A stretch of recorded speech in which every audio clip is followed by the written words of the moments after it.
Hello, and welcome to 80/20's Product Highlight Series. Today, we're going to take a look at the transition plates. These plates are perfect for joining two different series bars together. 80/20's transition plates are not only easy to install, but also require no machining. They come in fractional, metric, and are available across a wide range of profile series. Here you can see a small sample of the many transition plates 80/20 offers.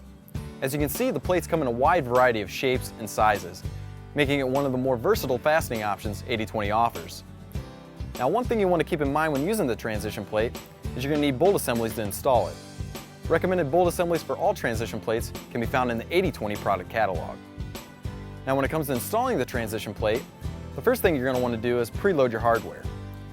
Preloading not only makes it easier to install the transition plate, it also saves you time during assembly. To save additional time, you're going to want to look for opportunities where you can substitute out the single T-nut for a double T-nut. To get started, we'll take our transition plate with preloaded hardware in it, put one last bolt in it and one last T-nut. Now, the important thing when installing the T-nut is to make sure the pilot hole is facing downwards. Get that on there. We'll take our first bar and slide the plate right on.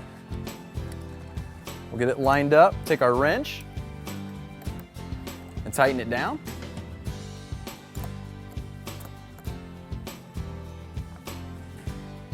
From there, we'll take our other bar and slide it right on.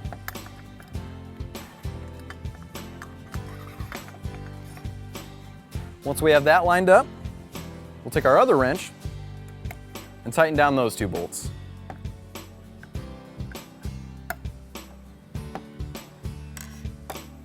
Once tightened, we have a strong, secure connection.